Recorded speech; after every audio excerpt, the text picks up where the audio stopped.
Hi, I really love it when I get an invitation to a winter party. Maybe it's around Christmas time for lunch or an evening event, or maybe New Year, and if you're in America, Thanksgiving. My name is Tricia and I'm founder and MD of Look Fabulous Forever, and we have a range of makeup specifically formulated for older faces, eyes and lips. In this video, we do a really beautiful makeup so that if you get that invitation, you'll look especially fabulous. Our model for this video is Celia and our makeup artist is Linda. So we're going to start with a primer. Primer is brilliant if you've got an evening function and you want your makeup to last for longer and look better. So you can see that what Linda's doing here, she's actually applying the primer, having pumped a small amount onto the back of her hand, and she's using a brush to apply it to Celia's face. You put it all over the face, evenly, and it just forms the most brilliant base on which to put your foundation. So remember, primer goes on over your moisturiser and underneath your foundation. So having done that, the next thing that Linda is going to use is another primer, our second primer, which is the eye prime. Now you can see that the eye prime is flesh coloured, and that's important because the aging process unfortunately sometimes leads to the eyelids being quite discoloured. So this will neutralise any discoloration you've got. And the second thing it's going to do is going to form a brilliant base for the eye makeup that you're going to apply. Next, fabulous base. This is base 02, which is perfect for Celia's colouring. So apply the base evenly to the face, starting with the forehead and just working it into your fingers. Remember what you're doing with foundation, you're buffing it into the skin. It's very, very important that you're not putting it on the surface layer. You can also see that Celia has got very, very fine thread veins on her cheeks, which is a problem that a lot of older women have. It's not unusual. And what you're seeking to do with the foundation is to cover those and even the skin tone so that it looks better. And you can see that if you compare now the left cheek with the right cheek, that's done the job really very effectively.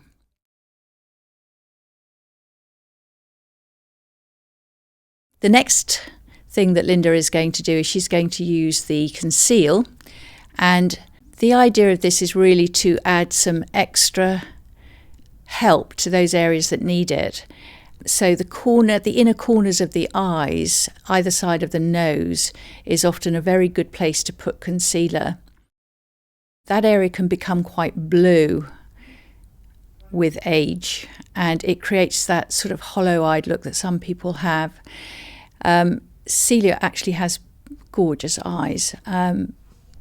However, that small amount of conceal that Linda is putting there will help to make her eyes look bigger and brighter when we've got the eye makeup on. So some around the base of the nose, another good area to put conceal.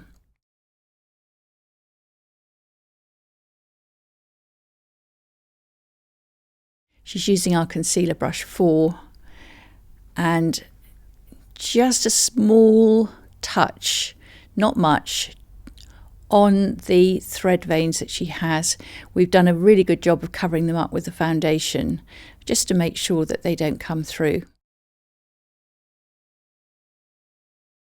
Okay, so you can see how nicely that has covered now, and we're ready to do some highlighting with the fabulous light.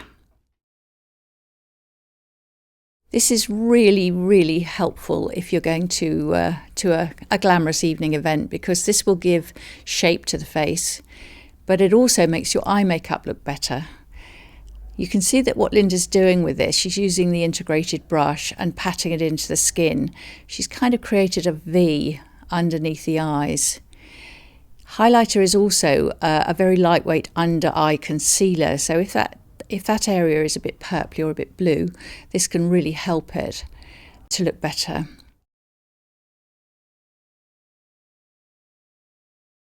So next, brows. Can you see how at the moment Celia's eyes aren't framed very well by her brows, which are very pale? They match her hair, but they're not giving any shape or definition to her eyes. And our brows are important not just to frame our eyes, but also our entire face. So the way to apply this is the light feathery strokes, and what it is, it's a liquid paint, and it is one of the most realistic ways that you can achieve pretty brows, much more realistic than using a pencil or a smudgy shadow.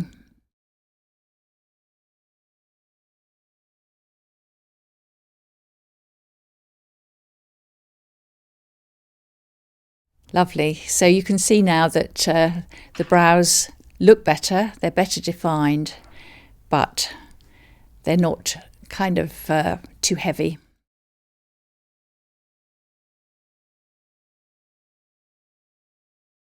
So now we're going to put some shadow onto Celia's eyes, and she's going to start with the cream.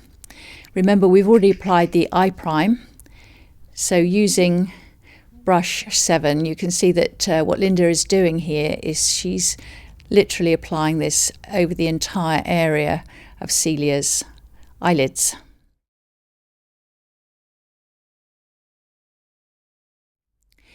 If you use a light shade, then it will bring what you're putting it onto forward. If you use dark, it takes it back.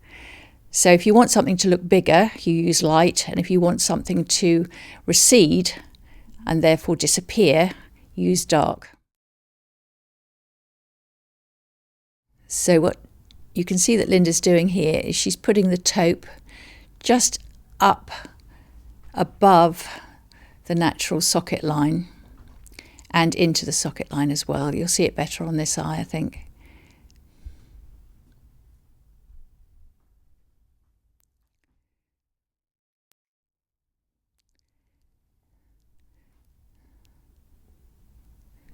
So about 3/4 of the way along the eyelid, and then up into the eye socket and above the eye socket.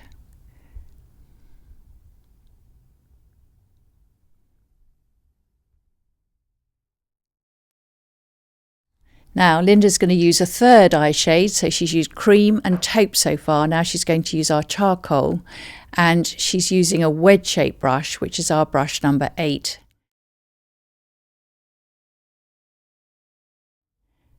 And what she's going to do with this is she's going to push some into the roots of Celia's eyelashes.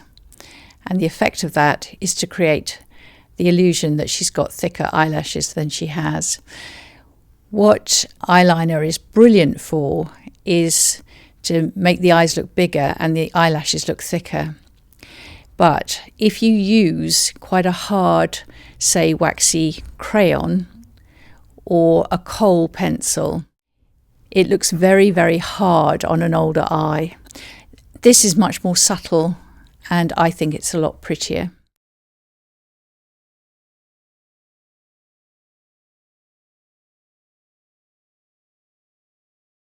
So back to the taupe shadow and to the wedge brush.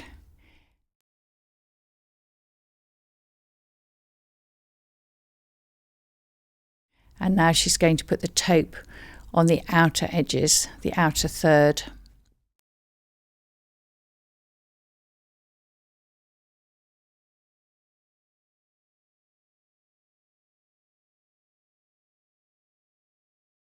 Because Celia is quite fair, what's important with the eye makeup treatment that we're giving her is that we don't do anything heavy.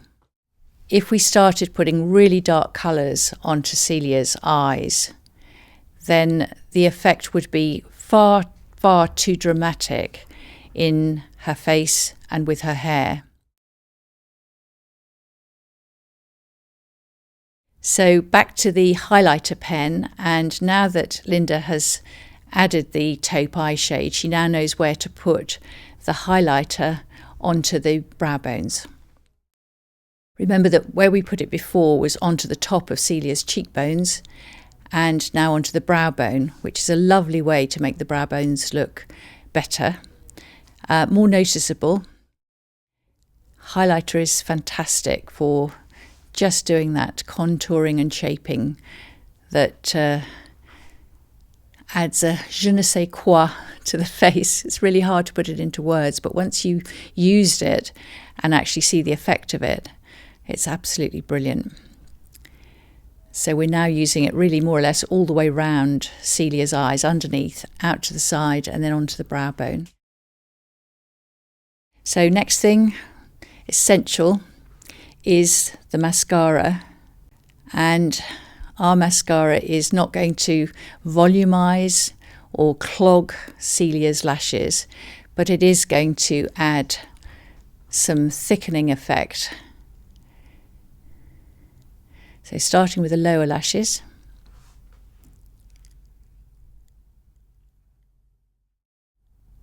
I always think mascara is one of those things that is kind of vital. If I was marooned on a desert island, would I want mascara?